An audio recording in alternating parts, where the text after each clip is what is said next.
poderia ser caracterizado como notícia falsa. Por isso, sem entrar no mérito da questão, sem analisar o que efetivamente foi colocado no material sobre essa suposta ligação do PT com o PCC, ela disse que não caberia a retirada do material do ar. O PT, no entanto, recorreu dessa decisão e pede que o Tribunal Superior Eleitoral reconsidere a decisão tomada pela ministra Maria Cláudia, uma vez que, segundo o Partido dos Trabalhadores, trata-se de uma narrativa desinformadora e ofensiva, sem qualquer substrato fático, com o único objetivo de prejudicar o atual candidato à presidência da República, o ex-presidente Lula. Daqui a pouquinho a Luciana Verdolim volta com outras notícias de Brasília. Roberto Mota, é uma associação, uma informação muito grave, uma relação possível entre o Partido dos Trabalhadores e uma das facções criminosas mais perigosas do nosso país.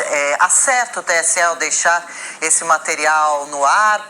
Pode ser que exista mesmo essa relação, segundo as informações, as notícias e essa decisão?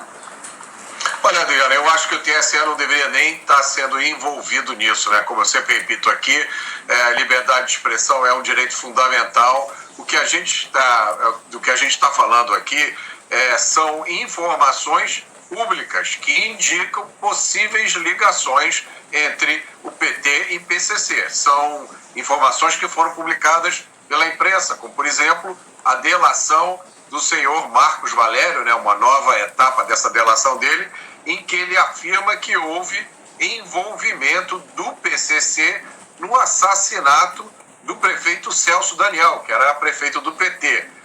O Marcos Valério dá informações assim, que eu acho que cabulosas é um bom adjetivo para descrevê-las.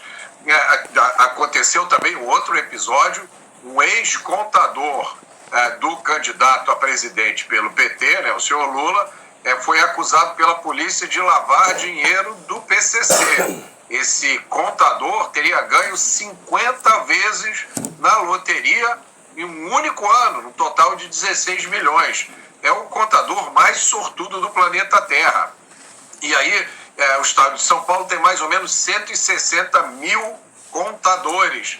É uma coincidência impressionante. Então, essas são informações públicas, né? Nem que não fossem informações veiculadas por jornal, eu repito aqui de novo, fake news não existe. Se alguém foi prejudicado por essas informações, que processe aquele que as gerou. Mas a última coisa que nós queremos no Brasil, nesse momento, é o Estado, é o TSE, decidindo o que pode e o que não pode ser dito. Diogo? É muito importante aí o detalhe apresentado pela Luciana Verdolim nessa notícia, de que a ministra não falou sobre o mérito da gravação, né? A ministra não entra no mérito se a gravação é verdadeira ou não, se as afirmações feitas pelo integrante do PCC realmente estão confirmadas por algum tipo de investigação. Essas investigações devem ocorrer, as autoridades competentes devem ir atrás para saber a verdade dessa afirmação, para saber se ela é verídica ou não, mas a ministra se resumiu a dizer o seguinte: é um fato que pode ser debatido livremente numa eleição. Não há por que restringir a possibilidade de um candidato, né, levantar a lebre de que existe essa suspeita de que existem vídeos, áudios ou delações que apontem por uma ligação entre um partido político e uma organização criminosa. Ainda que ainda não haja uma confirmação, uma condenação, por exemplo, nesse sentido, é possível discutir esse assunto e isso enriquece o debate, porque não é possível cercear de tal forma o que um candidato pode falar ou não, a ponto de não poder sequer mencionar informações que são públicas e que estão sendo alvo de investigação. Marcelo? Eu insisto, né? Liberdade de expressão deve ser a mais ampla possível, até porque quando você atribui a um órgão a função de, aspas, Ministério da Verdade, lá do Orwell, né? Você acaba correndo o risco de assistir a decisões injustas, né? A 2 pesos e 2 medidas, né? Então, havíamos mencionado antes aquele exemplo em que o juiz eleitoral proíbe que se associe Lula ao MST, ao aborto, a bandido solto, e o Ministério Público Eleitoral, na mesma semana, diz que não há nada de ilegal em atribuir ao presidente da República